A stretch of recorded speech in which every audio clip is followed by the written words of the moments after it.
Sean bienvenidos al Manual de Supervivencia del Fisio, en donde te escudriñamos a fondo los diferentes temas del ámbito de la fisioterapia.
Vein es una lesión que se da en el compartimiento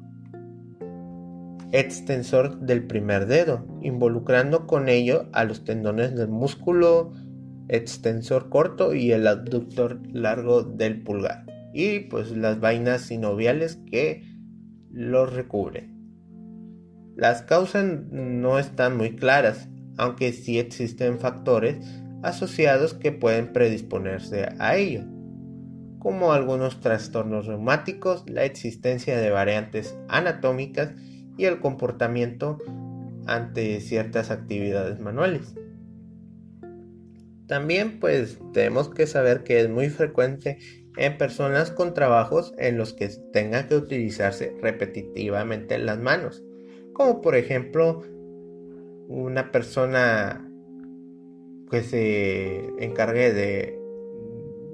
pues el archivo fiscal o el archivo de un hospital, carpinteros, pintores, peluqueros, cajeros, banqueros,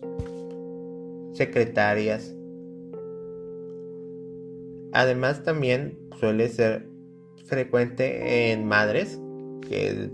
en las primeras semanas después de pues aliviarse, pues presentan esta lesión. y pues ha ido en aumento con el uso de las nuevas tecnologías, o sea, en pocas palabras, el uso del celular, que esto ha ocasionado que se origine o sean las principales causas por las que la persona cae al servicio de terapia física. Al saber ya un poco más acerca de esta lesión, ahora sí podemos desmenuzar y escudriñar un poco a fondo la historia en apoyo con la evidencia científica o escrito científico, en donde en 1927 vemos que Eichhoff publicó un artículo titulado Sur Pathogenes der Tendovaginitis stenosans, perdón por mi mala pronunciación en alemán, donde explica que los tendones del extensor corto y abductor largo del pulgar sufren un estiramiento durante la desviación cubital y esta aumenta al incluir el pulgar dentro del puño, produciendo además una compresión de las vainas tendinosas sobre la prominencia ósea que vendría siendo el esteloides radial y un sobreestiramiento de los tendones. Para poder ilustrar o poder ejemplificar más fácil su explicación biomecánica, pues propone un experimento en donde si se coloca el dedo pulgar dentro del puño y se realiza una desviación cubital, aparecerá dolor sobre el esteloides radial, mismo que desaparecerá una vez que el pulgar se extiende. Posteriormente vemos que en 1930 Finkelstein cita este ejemplo de Eichhoff y transcribiendo sus palabras mediante su artículo titulado Stenosing Tendovaginitis at the Radial Styloid Process, para explicar mejor la biomecánica de los tendones del primer compartimiento extensor en sí, por lo cual ninguno de estos autores en sus escritos mencionan que pudiera utilizarse con esta maniobra como una prueba o test diagnóstico, en donde pues entonces tú te has de preguntar, entonces, ¿qué es lo que pasó? Pues bueno, pues resulta que en sí el origen o la causa por la cual hoy en día pensemos que el test de Finkelstein es una prueba diagnóstica de la lesión de la tendinosis de Kerbein, pues se debe a una pequeña confusión literaria, ya que Louis Leau, quien en 1958 publicó un artículo en donde pues lo tituló como Kerbein's Disease, a Clinical and Anatomical Study, donde pues confunde por primera vez la literatura de los escritos o los textos de Finkelstein y el experimento propuesto por Eichhoff. Aunque puede parecer que este error simplemente se trata de una confusión literaria sin ninguna importancia, la realidad es que pues confundir estas pruebas o confundir en sí la literatura de esta maniobra pues podía llevar a una gran cantidad de falsos positivos, o sea, caer en sesgo en la práctica clínica, porque la maniobra de Eichhoff no es fiable para diagnosticar una tenosinovitis de Kerbein. ¿La razón? Pues intenta tú mismo realizar este movimiento y probablemente vas a sentir dolor en el esteloides radial, como la gran mayoría de las personas, ya tengan este tipo de lesión o no. Incluso Loomis, en el artículo Variations of Stenosing Tenosynovitis, at the Radial Styloid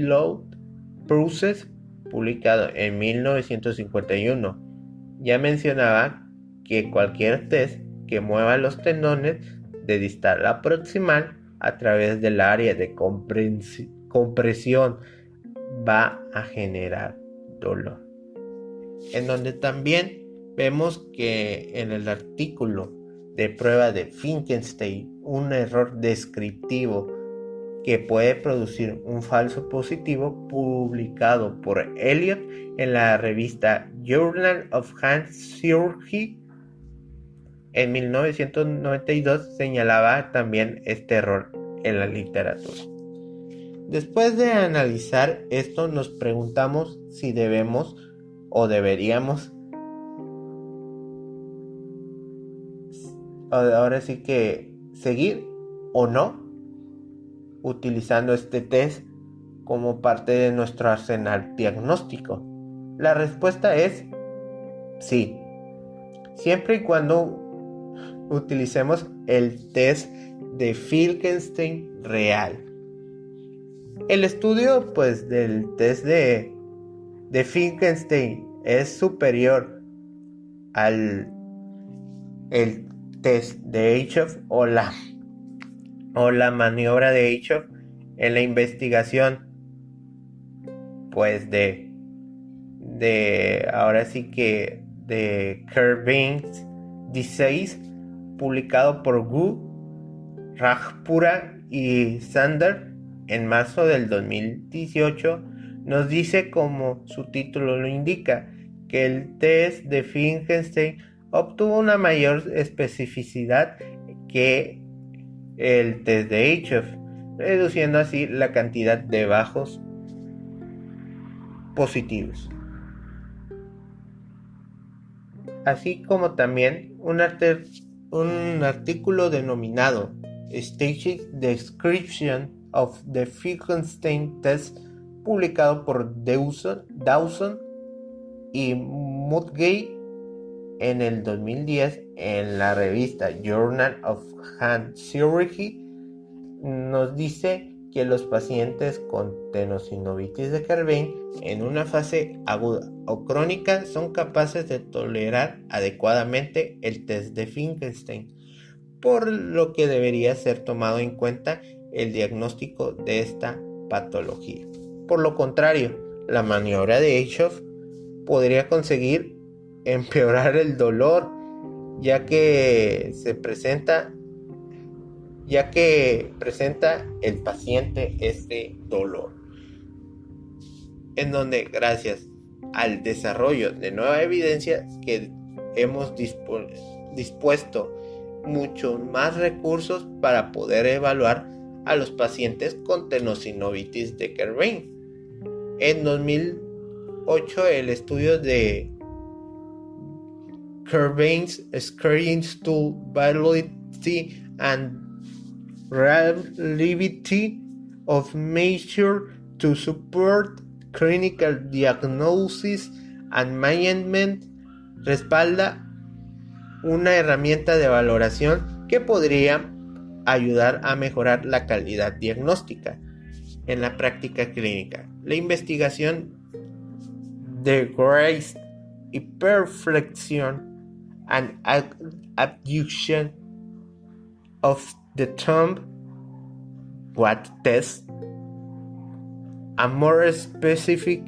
and sensitive test to diagnose the Kerr-Bain tenosinovitis than the Eichhoff test, publicada en 2014, también nos propone otra forma de valoración que podría incorporarse como herramienta diagnóstica de la tenosinovitis de Kerr-Bain en nuestra práctica diaria, con el objetivo de mejorar la precisión de nuestro diagnóstico clínico. Como conclusión, nos queda nada más que decir que el test de Finkelstein original parece ser una herramienta útil según la evidencia para apoyar nuestro diagnóstico de la tenosinovitis de Kerr-Bain. Por lo contrario, la evidencia no se muestra tan tan optimista con la maniobra propuesta por Reichholz, que nunca buscó ser un test en sí. Aún así, también el diagnóstico de la tenosinovitis de Kerbein debe ir mucho más de ser un simple test mágico que nos dará una respuesta que buscamos, la respuesta que buscamos. Debemos usar nuestro razonamiento clínico y nuestro conocimiento biomecánico e anatómico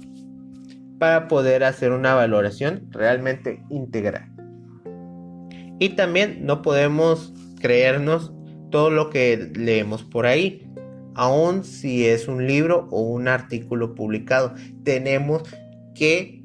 ahora sí que juzgarlo, ponerlo en tela de juicio, pues, criticar constructivamente e ir viendo a profundidad, consultar diferentes fuentes para comprobar lo que dice y que pues su evidencia sea completamente fundamental y que la defienda muy bien este artículo o el texto que se escriba a lo largo, en donde pues para saber que el real test de Finkelstein es nada más realizar una ligera, ahora sí que desviación, ahora sí que formar el puño sin utilizar el pulgar y hacer la desviación cubital.